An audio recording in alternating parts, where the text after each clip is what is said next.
Hello, and how are you doing today?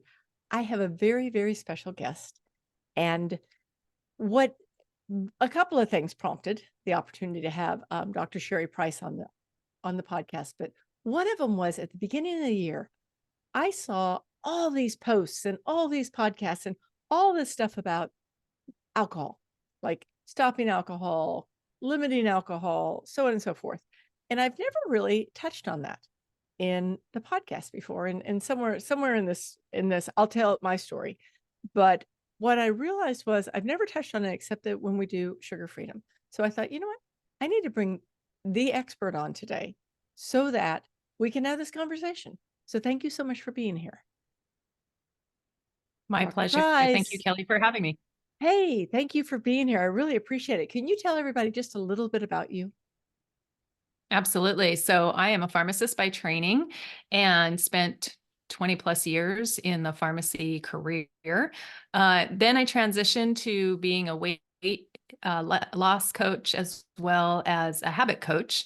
And that's the current role I have. And I also have a podcast and I help women to change their habits. Yeah. Yeah, your habit stuff is really good. Like habit shifting is one of my favorite things, and I love everything you talk about. So you guys are in really good hands today. So tell me this, like where do you want to start with this whole conversation? What would be Yeah, your I think people are really surprised, like when you go in from healthcare to like coaching. I think that was an interesting transition that I get asked about a lot. And it does stem through my use of alcohol and misuse of alcohol. So we can start there. Yeah, As a tell us about it. pharmacist, yeah, loved my job. I still love pharmacy, everything about it. But I was getting ready to sell my company. There were certain things happening for me personally. My daughter was young at the time, and she had just developed a recent neurodivergent diagnosis. And as I mentioned, I was selling my company. Like there was just a lot of stress. And I would use alcohol at night to unwind, decompress, and a little bit as a ritual to just say, this is my time. Because sometimes doing all the things at night, the homework, the bath time, the dinner, that just felt like it was more stressful. And so I wanted my de stressor of alcohol. Well, I was experiencing these ultra stressors that were coming my way. And I noticed that my drinking got way up, in terms of the amount I was consuming. And as I was looking back on it, I was like, you know what? I think it's been kind of this way for years. I never thought it was a problem. I think society normalized it for me, or I normalized it for me, 1 to 2 glasses of wine a night, no big deal. But then when I started wanting to cut back, and I would try these modalities to cut back, everything that I read on the internet, the dry Januaries, reading blogs, it never really lasted. It would last for that 30 days. I was really committed. And then all of a sudden, I'd find myself back in the saddle again with the same quantity. And so it was ratcheting up over the years where now it's like half a bottle to a bottle some nights. And that just felt like a lot. When I quantified how many drinks I was drinking a week, that was definitely in the misuse, abuse, heavy drinking category. It wasn't moderate or light. And I knew if I kept on this train, where this train would go.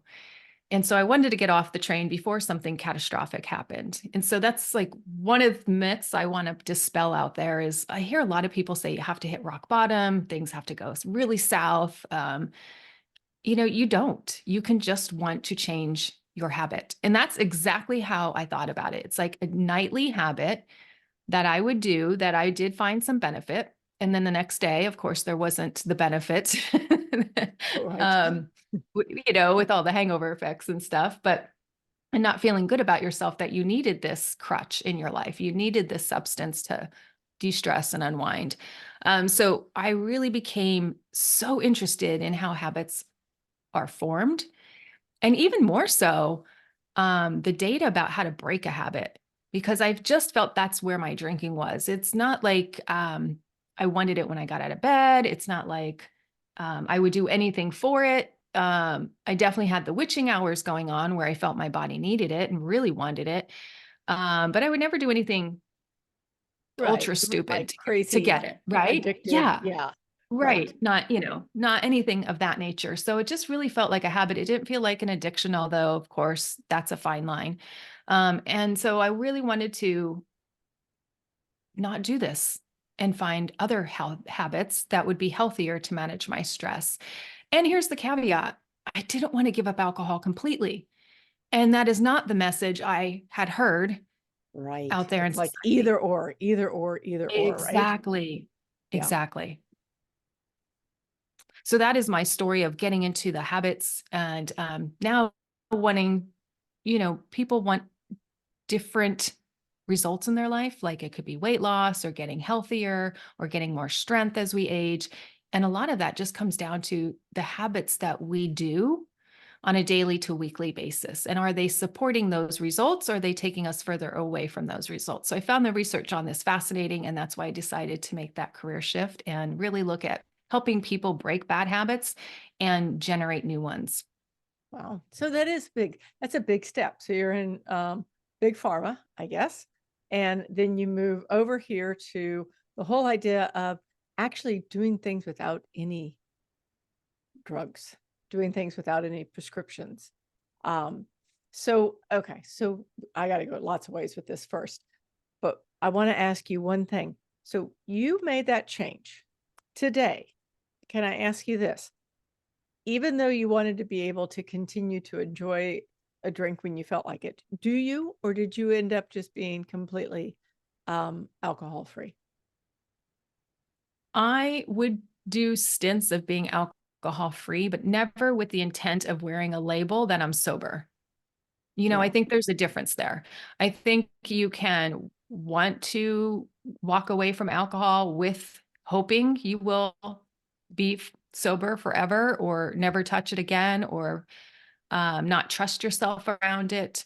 That was never my goal. So I did take breaks from drinking and I felt that that is so helpful on your journey as long as you're thinking about it and reframing it in a way that's serving you and where you want to go.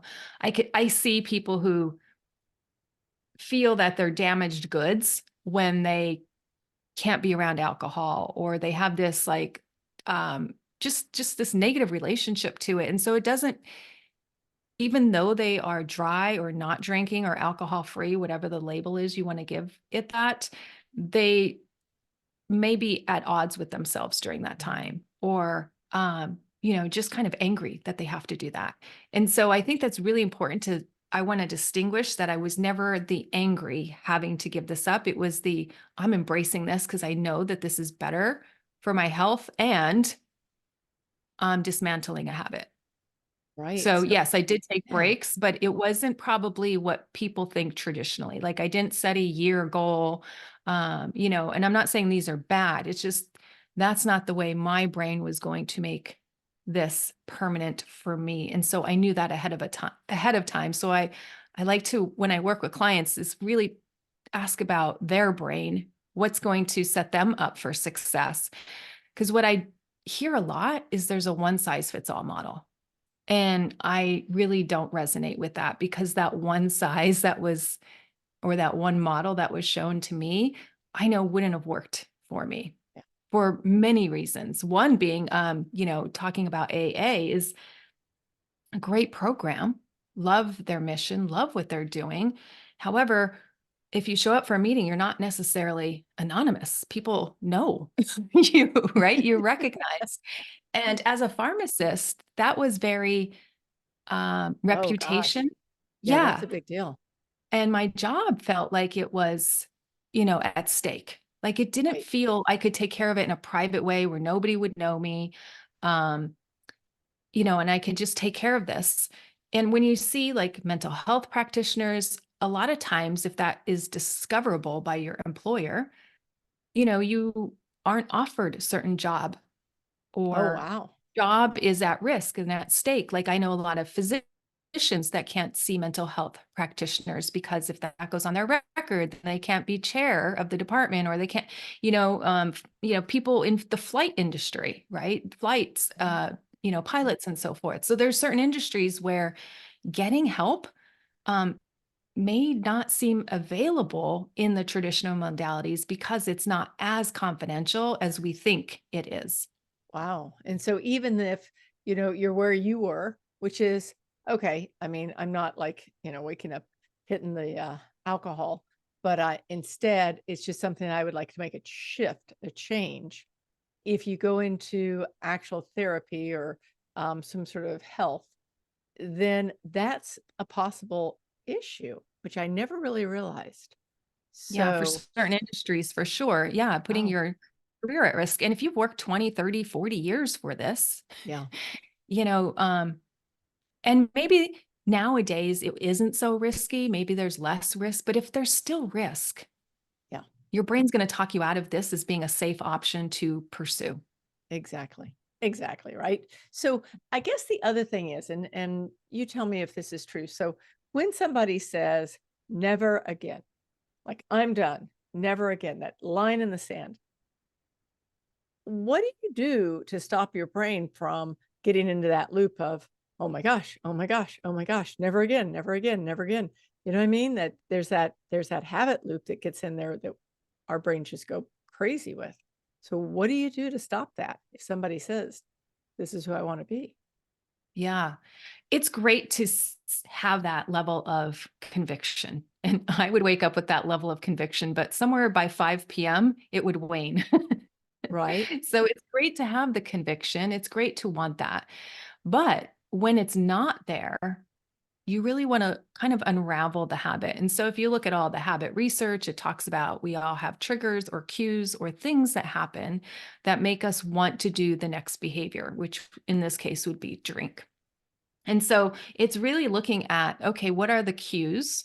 And for Mhm. me, like just 5 o'clock, my body would just know, hey, this is Right, the time you usually feed me some alcohol. So let's like saunter over to the fridge and go get some. right. So it could just be time of day. It doesn't have to be like, it could be deep seated traumas, but it doesn't have to be trauma. It just could be, I don't know, another way to relax because I've done this way of relaxing for me, it was like 8 years. Maybe not every night, but it became to be almost every night by the end of those 8 years. Um, and I'm not even sure if the 8 years is 100% accurate, right? Your brain Right. is only as good as your memory. Right.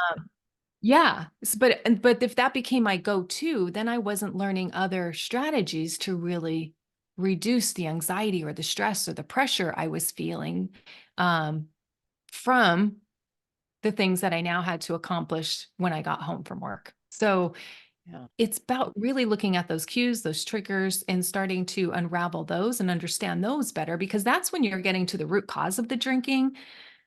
And that's really what we want to change. What some places do is they don't get to the root cause. And I don't, and that's where I feel the individual doesn't get set up for as much success as they could because it's just they feel it's just a drinking thing and it's not just a drinking thing. There's so much more than it just being an alcohol thing. That's why when you just say to somebody who drinks alcohol, oh, just stop, that advice isn't very helpful because we're not really addressing what's going on internally for the individual. Oh, absolutely. We have so many habits, right? Either habits that we do or habits that we don't do. So Yes. it's really interesting, and it is true that it's like the same thing with the sugar. Like it's always those cues, those triggers, and the triggers could be simply time of day, um, whatever. So you have a program where you actually help people go through this. What are, if you don't mind, could you share a couple of the things that you suggest to people to do to actually go from whether they want to completely stop or cut back or just, I hear people say, well, I'm just going to drink on the weekends. And then a lot of times when people say that to me, they also end up coming back to, well, when I'm going out to eat and when I'm doing this and when I'm doing that. And so it doesn't really end up being the weekends. So do you have some suggestions for these? Oh, I do. I do. I want to start with the biggest one. Okay. And this is where we usually end and not start. So it's going to sound big because it is. It's really you start to really break away from the pattern when you change your identity around it.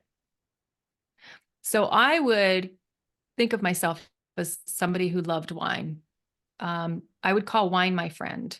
I would talk about wine in a way that I identified with it and how much joy and benefit it brought to my life. There's nothing wrong with that. But if you're wanting to lessen an activity, you don't blow it up on fire in your brain and make it sound spectacular, Right. right? So there is a way of like approaching it where you start to de-identify with it and change your identity away from it in a way that makes you feel good and not deprived. And I think Yeah. that's It's a big huge one, because a isn't it? lot of people will feel deprived. Oh, I can't have my dessert after dinner now, or oh, I can't have my cocktail when I go out on date night with my husband now, or whoever. Um, and so that could feel like deprivation. And if anything feels like deprivation, it's going to want us create more desire for it in our body. Right. So, coming out of like, you can have a dessert any time of day. They're plentiful. They are all around. They're at convenience stores. They're everywhere, right? Same with alcohol. There's no limit to where you can get it. Like it's just widely available. So Right. working with the brain, first, the identity piece is like where we're headed. Like, what is your identity you want to have around it? How do you want to think about alcohol? And then start, backtracking and start doing those practices today, even if the behavior doesn't change significantly overnight. And that's okay because the brain just takes time Oh, to rewire itself, okay. repattern itself. However, it's like meditation, right? It's like the day you start meditation is probably not the day you feel the benefits of meditation. It's like progressive, right? The day you start the gym is usually not the day you see all the results from all going to the gym. It's a progressive, kind of like a compounding effect that Right. happens over time.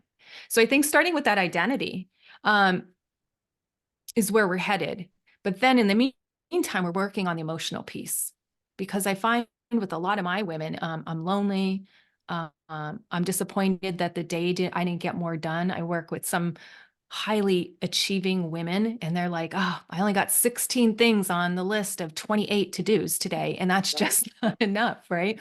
So it's like all of these patterns that we have been running in for a while and then using alcohol as a way to numb the emotions that we don't want to feel, the loneliness, the boredom, the hyperachiever who doesn't get everything done or feel like they had 110% productivity out of their day. Um, so managing those emotions, right? I call alcohol like the pacifier for adults, right? It's a way we soothe Right. ourselves and soothe those Yeah. emotions away. But really working on that emotional component in the beginning is going to give them and set themselves up for so much success while they're working on changing that identity piece. I love that. Yes. Okay. So, when you work with people and you're changing the habits and the emotions, are you using, can you say like some of the things, like I'll put it this way, in sugar freedom, like one of the things we use is we use like emotional freedom technique. Um, Mm, mm, we'll use visualization. Um, mm. it's kind of like in my world, it's just like throw everything at it because in some ways, I think sugar is probably even more addictive than alcohol. And I grew up in a family with my father was very, very much an alcoholic. So, I saw that what happened, but I also see like sugar is just like a bear. And so we could just like throw everything at it. Is that your approach too? Or are you a little bit more like, we're going to take 90 days and we're going to very systematically go through this?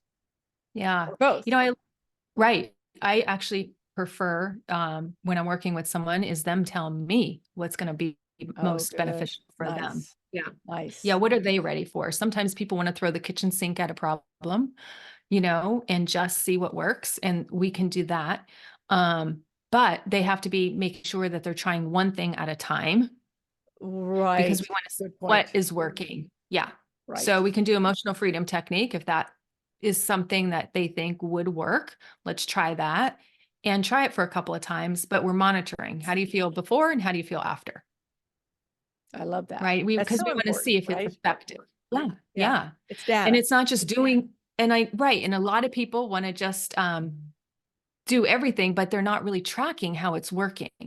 And so in Right. the doing is not where the uh benefit is, right? It's knowing, is it working after we've done the technique? So we could do a lot of those, but I find, what most people are the least skilled at is really identifying what the emotions are.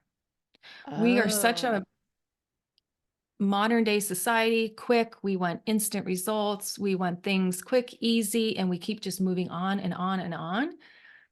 And a lot of my women just have learned to disconnect from what they want because they're putting the kids first, they're putting the families first, the jobs next, right? And putting all these things that they don't bring themselves along in that process. They're just kind of like the doer.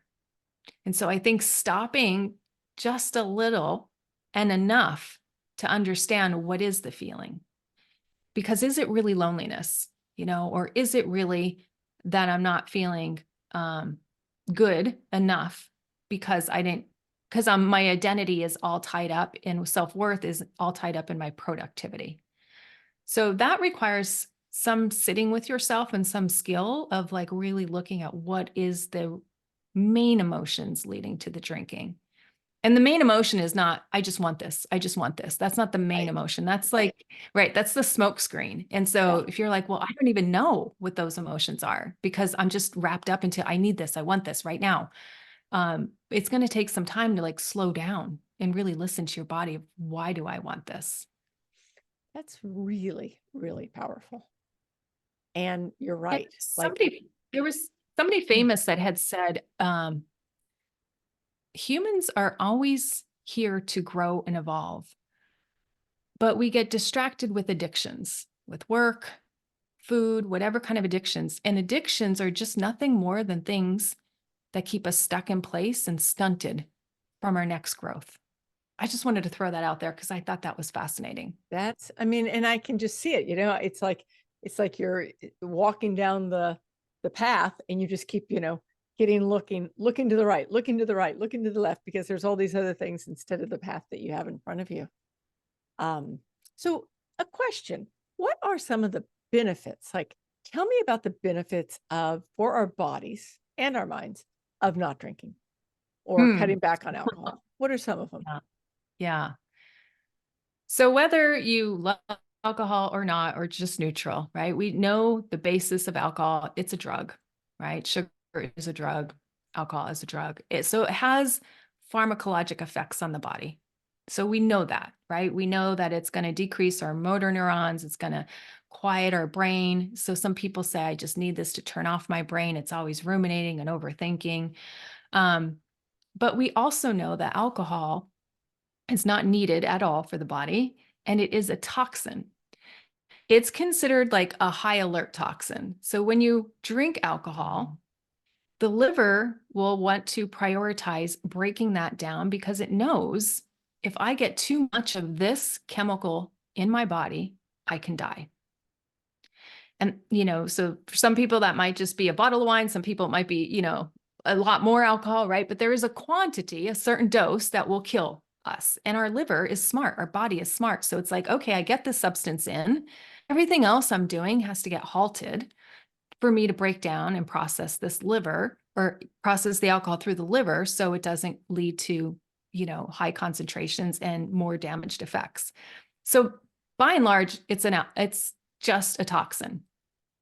So that means that, your body finds it to be stressful to drink.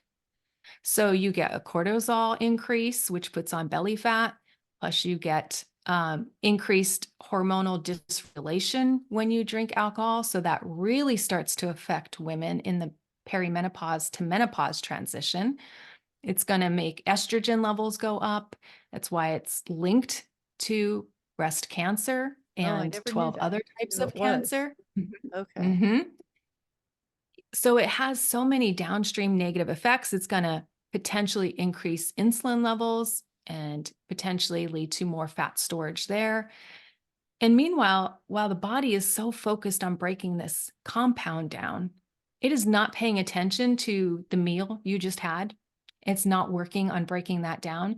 So as all those, glucose starts pouring through our blood and all the other chemicals, those aren't going to get broken down right away until the alcohol is processed.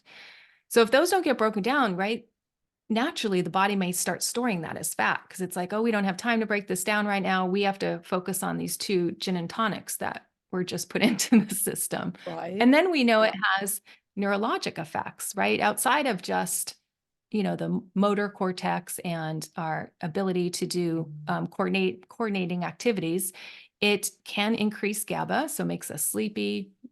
People use it as a sedative to be able to go to sleep at night. Um, but it's also going to downregulate our dopamine receptors. So we're going to find drinking less pleasurable over time just because we keep giving it this chemical. And it's going to raise dopamine at first, but then over time, it's going to downregulate. Then there's the tolerance effect where you need more and more and more.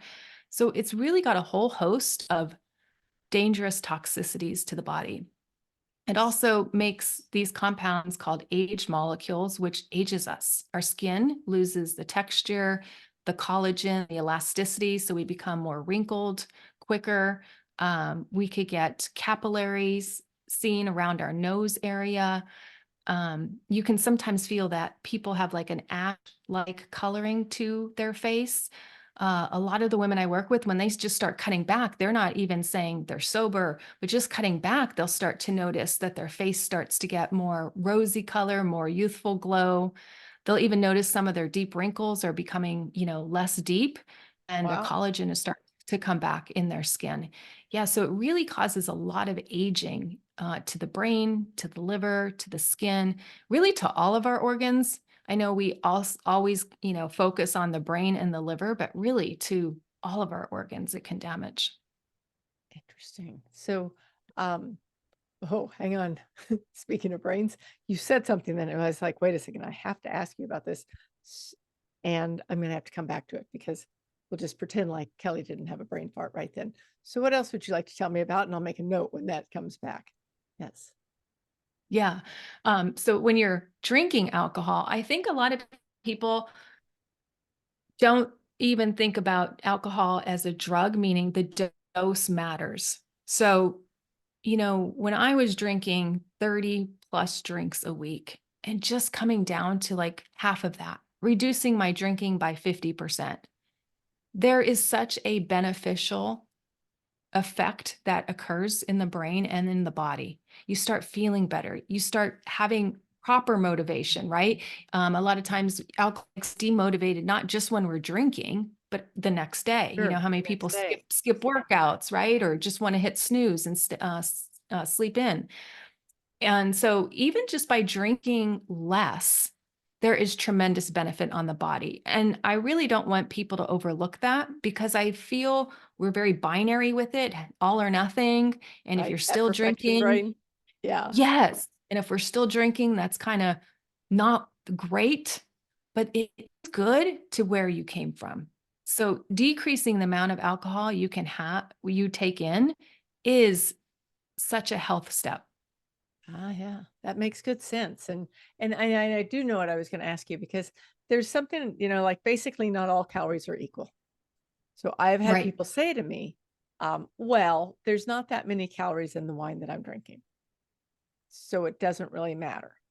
But what you were talking about a minute ago is basically it raises cortisol, it disrupts hormones, um, it could possibly mess with insulin, so that's another way of adding weight. So really, alcohol is a weight gainer, but it's not a caloric dense weight gainer.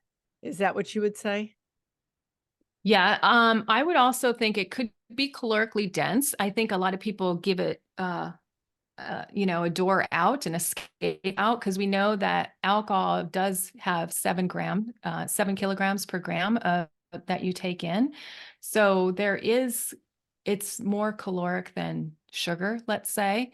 However, similar to sugar, it's a mitochondrial toxin. Ah, So that's good it's to going know. to down-regulate those mitochondria, not making us feel like so energetic, right? And that's why it's purportedly, that mechanism plus others to reduce our internal motivation, our internal drive. That's why you just want to sit on the couch and put on Netflix and keep drinking, and you're not motivated to do other things around the house, right? And even the next day, there's that hangover effect because the metabolites that break down have similar effects of taking away that motivation and that drive. So being that mitochondrial toxin that it is similar to sugar, of course, now you're now decreasing the energy stores to break down fat. And just Okay. like sugar, alcohol will cause weight gain. And because it elevates cortisol, it definitely would cause visceral fat to accumulate. And a lot of that times that fat is around our organs and our belly.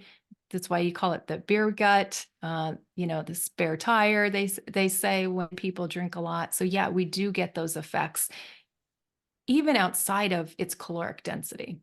Okay. Great, great information. Yes. I mean, okay. So this makes so much sense. And especially from a health standpoint. Um, and from just a life standpoint, because I do know like people say to me, I have less willpower or less Mm, mm. motivation when I drink, which of course, right? Just drinking is going to lower that willpower. Willpower is already like, not really a real thing into a lot of degrees. So basically if someone was to decide that they wanted to make a change, um, you would suggest that first they decide what their identity is around alcohol, What they want it to be. Yeah. what they want Like it to be. this is what I'm going for. For me, I wanted to drink 50% less and see if I could get there to start. I didn't know what my end goal was per se, but can I show up at some parties and not be the one heading to the bar first?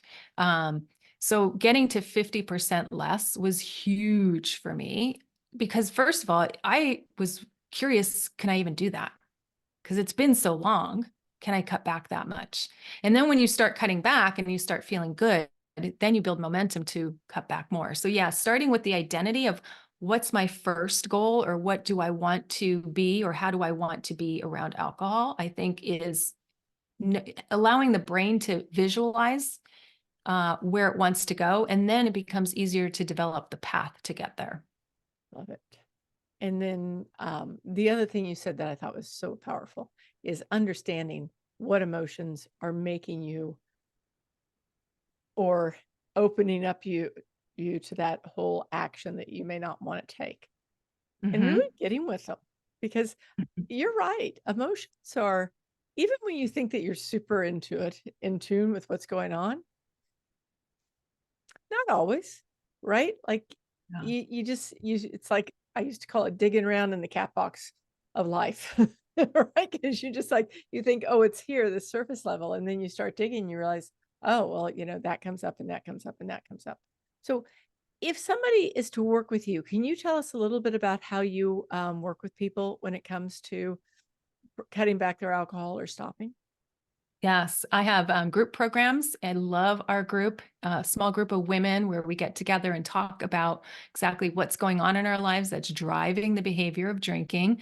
It's a very non-judgment zone. Everything is confidential.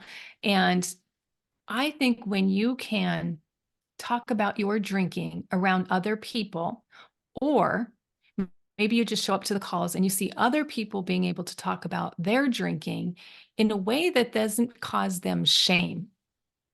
Now, that may be hard to do at first, but Mhm. over time, if you can really peel back this guilt, this shame, this I shouldn't be doing this factor, and really just be able to have a safe place to like, this is what happened, this is what I did, and how can I address this differently next time? It really starts to catapult you into a space where you're like, oh, alcohol is just a thing. And it's not associated with if I'm a good person or a bad person. Now, you can do that in my one on one setting if you want that level of confidentiality or want to start there before you transition to a group. But I really think when you can see it in other women and it's not associated with our a good behavior or a bad mom or a bad behavior, you can really start to break free and really start to embrace the change that you want.